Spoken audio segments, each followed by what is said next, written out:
నమస్తే, నేను మీ మధు. తెలంగాణ రాజకీయాలు ఈ రోజు చాలా ఉత్కంఠభరితంగా ఉన్నాయని చెప్పొచ్చు. మరీ ముఖ్యంగా బీజేపీ పార్టీ విషయంలో. ఈ రోజు యాక్చువల్లీ బీజేపీ పార్టీ అధ్యక్షుడిని ఎన్నుకునే విషయమై చాలా గందరగోళాలైతే జరిగాయి. నిజంగా ఆ రేస్ లో నలుగురు ఐదుగురు ఉన్నప్పటికీ కూడా అధ్యక్ష పదవి అయితే చివరికి రామచంద్రరావుకి అయితే వరించడం జరిగింది. మరి మిగిలిన వాళ్ళ పరిస్థితి ఏంటి? ఇప్పుడు రామచంద్రరావు అధ్యక్ష పదవి చేపడితే అసలు బీజేపీలో ఎలాంటి పరిణామాలు వ్యక్తమవుతాయి అన్న విషయాల గురించి మనతో తెలియజేయడానికి ప్రస్తుతం మనతో పాటు ఉన్నారు చాణుక్య ముఖేష్ గారు. వాటికి మరిన్ని విషయాలను తెలుసుకుందాం. నమస్కారం సార్. నమస్తే సార్, ఇప్పుడు చూస్తుంటే తెలంగాణ రాజకీయాల్లో ముఖ్యంగా బీజేపీలో అయితే చాలా గందరగోళ పరిస్థితి ఉంది. పార్టీని ఎప్పటి నుంచో నమ్ముకోనున్న నలుగురు ఐదుగురు కాదని చెప్పేసి రామచంద్రరావుకే అధ్యక్ష పదవి కట్టబెట్టడానికి కారణం ఏమంటారు? అధ్యక్ష పదవికి ఎవరైనా పోటీ చేయొచ్చు, నామినేషన్స్ వేయచ్చు. ఈరోజు జరిగిన పరిణామాల్లో ఏంటంటే నిన్న మొన్నటి వరకు తెలంగాణ బీజేపీ కొత్త సారథ్యం బీసీ నాయకుడు ఈటల రాజేందర్ గారు వస్తారని ఒక బాగా చలామణి జరిగింది. తెలంగాణ బీజేపీ కూడా కొత్త ఉత్సాహం వచ్చి ఉండేది వాస్తవానికి. ఇక్కడ రామచంద్రరావు గారిని ఎన్నిక చేయడంలో ఒకే ఒక్క మెయిన్ ఫ్యాక్టర్ ఏంటంటే వయసు రీత్యా పెద్దవాడు. ఇంకొక విషయం ఏంటంటే ఆర్ఎస్ఎస్ వారి మొదటి నుంచి, అంటే మొదట్లో ఏబీవీపీ కానీ తర్వాత ఇప్పటికీ కూడా ఒక పార్టీ డెడికేటెడ్ పర్సన్ కాబట్టి ఇవ్వడం జరిగింది. అదొక రీజన్ ఉండొచ్చు.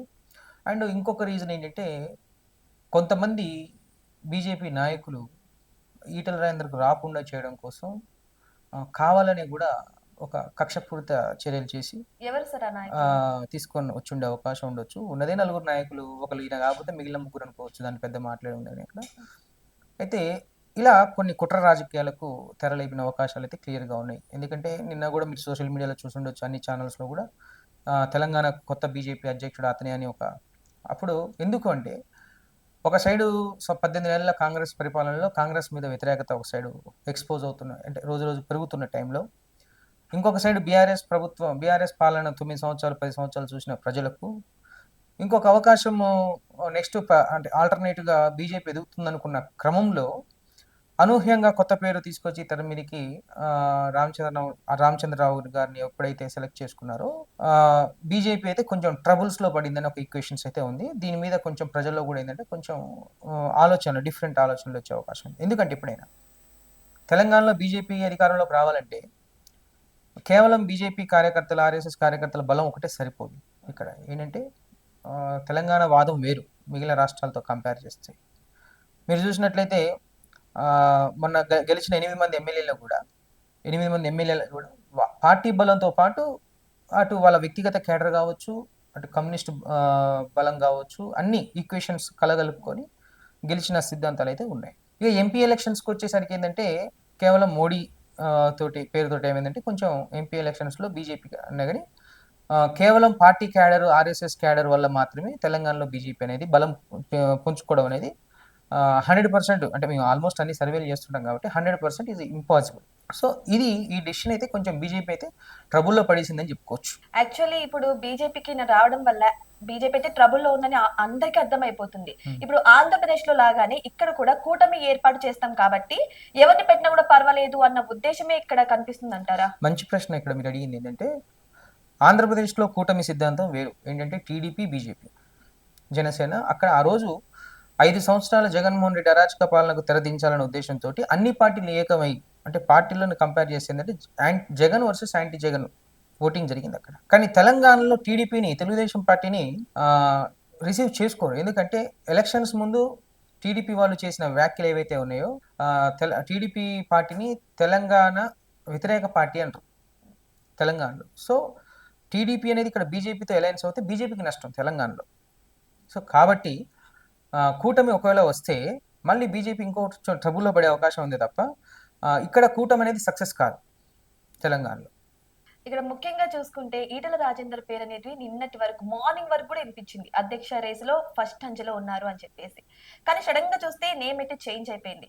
కానీ ఈటల రాజేందర్ కి అధ్యక్ష పదవి దక్కకపోవడానికి ముఖ్య కారణం బండి సంజయ్ అని కొన్ని వాదనలు వినిపిస్తున్నాయి. అది ఎంతవరకు నిజమంటారు? నిజమే ఉండొచ్చు. ఎందుకంటే వాదనలు ఎందుకు, ఆల్మోస్ట్ అన్ని పేపర్లు, మీడియాలు కూడా అవే రాస్తున్నాయి కాబట్టి మొదటి నుంచి కూడా పార్టీలో ఇక్కడ ఉన్న ముగ్గురు ముఖ్య నాయకులు ఏంటంటే కొంచెం కోఆర్డినేషన్, అంటే ఒకరికొకరికి మధ్య కోఆర్డినేషన్ గ్యాప్ అనేది ఉన్నది 100%. గత 2 అంటే యాక్చువల్గా గత 6 నెలలు కూడా 6 నెలల కాలం కింద నుంచి కూడా బీజేపీ నుంచి ఈటెల రాజేందర్‌ని సెలెక్ట్ చేయడంలో ఒక 10 సార్లు ఇతన్ని ఢిల్లీ పిలవడం, తర్వాత బండి సంజయ్‌ని ఢిల్లీ పిలవడం, తర్వాత కిషన్ రెడ్డిని ఢిల్లీ పిలవడం, ఇలా ఢిల్లీకి పోయి రావడం జరిగింది. అక్కడ ఏం జరిగిందనేది చెప్పలేము కానీ వాస్తవానికి ఏంటంటే బండి సంజయ్ ఒక దశలో కీలకం పార్టీకి. ఎందుకు గతంలో బీజేపీ పార్టీ యొక్క గ్రాఫ్‌ను పెంచడంలో కీలకమయ్యాడు. పార్టీ సక్సెస్ అయ్యాడు. గ్రాఫ్‌ను పెంచిన అంటే బీజేపీ పార్టీ గ్రాఫ్‌ను పెంచడంలో సక్సెస్ అయిన బండి సంజయ్ గారు చేరికలను అంటే పార్టీ యొక్క బలాన్ని ఏదైతే ఉందో కార్యకర్తల బలాన్ని సమకూర్చడంలో విఫలమయ్యారు. దానికి ఈటల రాజేందర్ గారు 100% కరెక్ట్ అయ్యిండు. ఎందుకంటే గతంలో అడ్మినిస్ట్రేషన్‌గా చేసి ఉండొచ్చు. అంటే మంత్రిగా చేశారు. అడ్మినిస్ట్రేషన్ మీద పట్టుంది. At the same time only RSS సిద్ధాంతాలతో కాకుండా అటు లెఫ్ట్ పార్టీస్ తోటి కూడా ఫుల్ సపోర్ట్ ఉంటుంది. అటు లెఫ్ట్ పార్టీస్ సపోర్ట్ కూడా బీజేపీకి తోడైంది అనుకోండి 100% ఏంటంటే కొంచెం చేరికలు బలంగా ఉండాల్సి వచ్చింది. ఇక్కడ చేరికలు కూడా ఇప్పుడు ఏమవుతాయంటే ఈ యొక్క నిర్ణయం వల్ల ఈరోజు తీసుకున్న నిర్ణయం వల్ల చేరికలు వీక్ అయిపోతాయి. అండ్ నిన్న మొన్న చేరిన కార్యకర్తల యొక్క బలం కూడా కొంచెం బలహీనపడుద్ది. అప్పుడు మరొకసారి ఏమవుద్దంటే కాంగ్రెస్ మీద పెరుగుతున్న వ్యతిరేకతతోటి బీఆర్ఎస్ పార్టీ గ్రాఫ్ అనేది ఎక్కువగా పెరిగే అవకాశాలు అయితే ఉన్నాయి. సో ఈ నిర్ణయం అయితే కొంచెం తెలంగాణ రాష్ట్రంలో బీజేపీకి ఒక సూసైడల్ థాట్ లాగానే ఉంది. అంటే అటు చేరికలు కావచ్చు, ఉన్న నాయకులకు బలాన్ని అందించడంలో కావచ్చు, కొంచెం ఇదొక విషమ పరీక్ష లాంటిది. ఇంకొక 3 సంవత్సరాల ఎలక్షన్స్ ఉన్నాయి కాబట్టి. ఇప్పుడు ఫ్రెష్ గా చూసుకుంటే గోషమహల్ ఎమ్మెల్యే రాజాసింగ్ రాజీనామా చేశారు. అసలు ఎందుకు రాజీనామా చేశారు? అంటే ఇదే చెప్తున్నాను కదా, ఇప్పుడు ఇందా చెప్పిన దాంట్లో ఒక పాయింట్ మీకు చెప్పా. ఉన్న నాయకులకు బలాన్ని చేకూరుస్తూ కొత్త నాయకత్వాన్ని తీసుకురావాలి పార్టీకి. అయితే ఇక్కడ ఉన్న నాయకత్వానికి బలం పోయింది. దానివల్లనే వాళ్ళు ఉన్న వాళ్ళు ఏం ఫీల్ అవుతారు, ఇంతకుముందు రాజగోపాల్ రెడ్డి పార్టీలో చేరాడు. ఈ నిర్ణయాలు లేట్ అవ్వడం వల్ల ఏమైంది, రాజగోపాల్ రెడ్డి పార్టీకి మళ్ళీ రాజీనామా చేసి అటు వెళ్ళిపోయాడు. అబ్జర్వ్ చేశారు, గమనించారు కదా. అంటే ఇక్కడ కొత్త నాయకత్వం రావాలన్నా బలమైన నాయకత్వం పైన ఉండాలి కదా, అక్కడ విఫలమవుతుంది. కాబట్టి రేపు పొద్దున ఇది ఒకటే కాదు, ఇంకా చాలా చూస్తారు మీరు. అండ్ దీనివల్ల ఏమవుతుందంటే బీఆర్ఎస్కి ఇంకొంచెం ఇప్పుడు రేపు దాని ఏమంటాం, బీఆర్ఎస్ గ్రాఫ్ పెరగడానికి ఆజ్యం పోసినట్లే ఇండైరెక్ట్లీ బీజేపీ సరైనట్టు బీఆర్ఎస్ అన్న తప్పలేదు ఇక్కడ క్లియర్గా. ఇప్పుడు ఎలాగో వాళ్ళు నిర్ణయం అయితే తీసేసుకున్నారు, అధ్యక్ష పదవి అయితే రాజేంద్రరావుకి వచ్చేసేసింది. ఇప్పుడు మిగిలిన వాళ్ళ పరిస్థితి ఏంటి? చూడాలి వాళ్ళు ఏం చేస్తారు. ప్రస్తుతానికైతే కొంచెం ఈ నిర్ణయం వెనక ఏంటంటే కార్యకర్తల్లో అండ్ గెలిచిన ఎమ్మెల్యేలు కావచ్చు, ఎంపీలు కావచ్చు, అందరిలో ఒక నిరాశ అయితే ఉంది. ఒక సైడ్ ధర్మపురి అరవింద్ నామినేషన్ వేసాడు, ఒక సైడు గోషమాలు రాజాసింగ్ నామినేషన్ వేసాడు, ఈటల రాజేందర్ నామినేషన్. ఇందరి మధ్యలో ఏంటంటే కొంచెం అసంతృప్తి నీడలు అయితే కమ్ముకుపోతాయి. ఇప్పటికే ఉన్న టాప్ 5 క్యాడర్స్లో అసంతృప్తి అండ్ కోఆర్డినేషన్ ఎర్రర్స్ ఉన్నాయి. అవి ఇంకొంచెం పెరిగే అవకాశం ఉంది కానీ తరిగే అవకాశం అయితే లేదు 100%. ఇప్పుడు వాళ్ళలో వాళ్ళకి ఇప్పుడు సఖ్యత అయితే లేదు, వాళ్ళలో వాళ్ళు ఎటువంటి అండర్స్టాండింగ్ లో కూడా లేరు. మరి ఇప్పుడు ముక్కలు అవుతుందంటారా బీజేపీ పార్టీ? ముక్కలవుతుందని చెప్పడం కష్టం కానీ ఆర్ఎస్ఎస్ వాదం గెలిచింది ఇక్కడ. రామచంద్రరావుని గెలిపించడంలో ఆర్ఎస్ఎస్ వాదం గెలిచింది. మొదటి నుంచి బండి సంజయ్ ఏదైతే అడ్డుకట్ట వేసుకుంటూ వచ్చారో ఈటల రాజేందర్ గారికి, అది గెలిచిందని చెప్పుకోవచ్చు. ఇప్పుడు బయట పార్టీ నుంచి వచ్చే నాయకుల సంఖ్య తగ్గిపోద్ది. ఇతర పార్టీ నుంచి, అటు బీఆర్ఎస్ పార్టీ నుంచి కావచ్చు, కాంగ్రెస్ పార్టీ నుంచి కావచ్చు, టీడీపీ పార్టీ నుంచి కావచ్చు, తగ్గిపోద్ది. గతంలో మొదటి నుంచి కూడా బీజేపీ తెలంగాణలో గెలిచింది అంటే ఒకప్పుడు టీడీపీ అలయన్స్ ఒకసారి గెలిచింది. ఇప్పుడు కూడా మొన్న రీసెంట్గా బయట పార్టీ నుంచి వచ్చిన నాయకులతో గెలిచింది తప్ప స్వతహాగా బీజేపీ తన ఆర్ఎస్ఎస్ బలంతో, తన క్యాడర్ బలంతో గెలవాలంటే ఒక్క నియోజకవర్గం కూడా గెలవదు. సో ఇప్పుడైతే కఠిన పరీక్ష.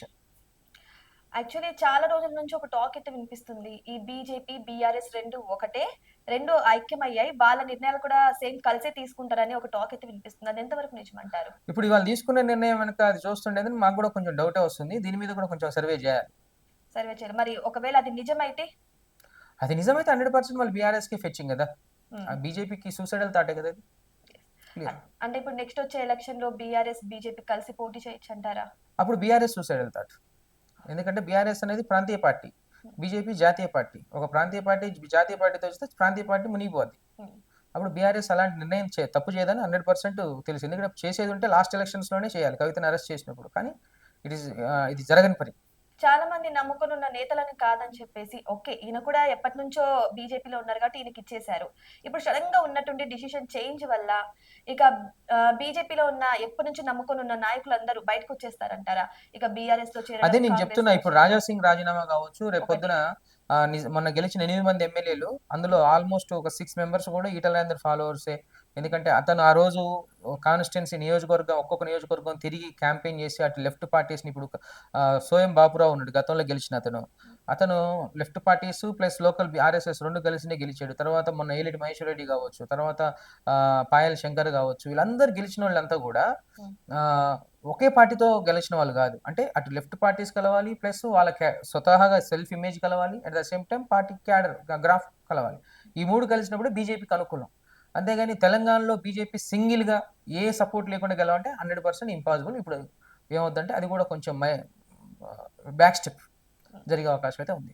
యాక్చువల్లీ హైదరాబాద్ లో గెలవాలంటే కమ్యూనిస్టుల మద్దతు ఉండాలని కూడా చాలా సార్లు టాక్స్ అయితే వినిపించాయి కదా. అంటే హైదరాబాద్లో గెలవాలంటే ఉండాలి. గతంలో టీడీపీ మద్దతు ఉంది కదా. ఇప్పుడు కిషన్ రెడ్డి గాని మొదటి నుంచి వాళ్ళు గెలుచుకుంటూ వచ్చింది ఏంటంటే వేరే పార్టీ అలయన్స్ పెట్టుకొని గెలిచారు తప్ప సింగిల్గా ఎప్పుడు కూడా గెలిచిన చరిత్ర లేదు. మీకు కావాలంటే ఒకసారి బ్యాక్ వెళ్ళి చూడొచ్చు. ఎస్పెషల్లీ తెలంగాణలో ఎక్కడైనా ఏ మూలకైనా. యాక్చువల్లీ ఇంతకు ముందు ఒక వాదన ఉంది, ఈ రామచంద్రరావుకి కమ్యూనిస్టుల నుంచి వార్నింగ్ వచ్చింది అని చెప్పేసి. ఇప్పుడు అది తీసుకొచ్చి ఆయననే బీజేపీ అధ్యక్షుని చేశారు. ఓ పక్క మద్దతున్న ఈటల రాజేందర్ అయితే పక్కన పెట్టేసేశారు. ఇప్పుడు కావాలని వాళ్ళు కొని తెచ్చుకున్నారు పార్టీ అంటే ఇక్కడ పతనాన్ని. ఒక విషయం ఏంటంటే ఈటల రాజేందర్ని నేను ఆల్మోస్ట్ అందరు నాయకులతో మాట్లాడుతూ ఉంటా కాబట్టి ఆయన మనస్తత్వం ఎలా ఉంటుందో ఒక మాట చెప్తా. ఇప్పుడు ఆయన పార్టీలో ఉన్నాడు కాబట్టి ఆ రోజు టీఆర్ఎస్ పార్టీలో ఉన్నప్పుడు కూడా పార్టీ యొక్క గొప్పతనం కోసమే, పార్టీ యొక్క క్రెడిబిలిటీ కోసమే, పార్టీని స్ట్రెంగ్ చేయడం కోసం ఆ రోజు పనిచేశాడు. తర్వాత బీజేపీ పార్టీలోకి వచ్చిన తర్వాత కూడా నేను డే 1 నుంచి అబ్జర్వ్ చేస్తున్నా, పోస్ట్ ఉన్నా లేకున్నా పార్టీ గ్రాఫ్ పెరగాలి, పార్టీలో చేరికలు పెరగాలి, పార్టీ బలోపేతం కావాలి అనే ఒక ఉద్దేశంతో పని చేసుకుంటూ వచ్చాడు. ఇవాళ జరిగిన నిర్ణయం తర్వాత కూడా పార్టీని నష్టపరుచడం అనేది ఆయన మనస్తత్వం కాదు. అంటే అతను ఏంటంటే ఒకటి చెప్తుంటాడు, ఎప్పుడు కూడా ఎదుటివాడికి నష్టం చేయొద్దని ఒక సిద్ధాంతం ఉంటుంది కాబట్టి అలాంటి నిర్ణయాలు ఏముండవు. కొంతకాలం కొంచెం అటు ఇటు అసంతృప్తి నీడలు ఉంటాయి, కానీ పార్టీని బలోపేతం చేయడానికి కష్టపడే అవకాశాలు అయితే క్లియర్గా ఉన్నాయి. కాకపోతే బీజేపీ పార్టీ వాదులు కొంతమంది ఆర్ఎస్ఎస్ వాదులు ఏంటంటే కావాలని కక్షపూర్త చర్యలు చేసి తెలంగాణలో బీజేపీ పార్టీ ఉనికిని లేకుండా వాళ్ళే సెల్ఫ్ సూసైడ్ అనేది చేసుకుంటున్నట్టు క్లియర్గా కనిపిస్తుంది. సరే, ఇప్పుడు తెలంగాణ పక్కన పెడితే ఆంధ్రాలో కూడా ఫిక్స్ అయిపోయింది. మాధవ్ని అయితే అధ్యక్ష పదవిలో అయితే కూర్చోబెట్టేశారు. మరి ఆంధ్రాలో పరిస్థితి ఏంటి? ఆంధ్రాలో ఇంకా ఉంది కదా టైం. మొన్ననే ఒక సంవత్సరం పూర్తి చేసుకున్నారు. వాళ్ళు కూటమిలో 100% సక్సెస్ అవుతూ ఉన్నారు. ఇంకో 4 years ఉంది కాబట్టి బీజేపీకి ఎవరైనా పర్లేదు అక్కడ ఆంధ్రాలో. ఎందుకంటే అటు సైడ్ చంద్రబాబు నాయుడు కానీ, పవన్ కళ్యాణ్ కానీ, బీజేపీ వాళ్ళు కానీ అందరూ కూడా కోఆర్డినేషన్ బాగుంది నాయకులు. అంటే పార్టీలు వేరైనప్పటికీ కానీ హ్యూమనిటేరియన్ గ్రౌండ్లో ఆంధ్రప్రదేశ్ డెవలప్మెంట్ కోసమే పనిచేస్తున్నారు. సో అక్కడ సక్సెస్ అవుతుంది.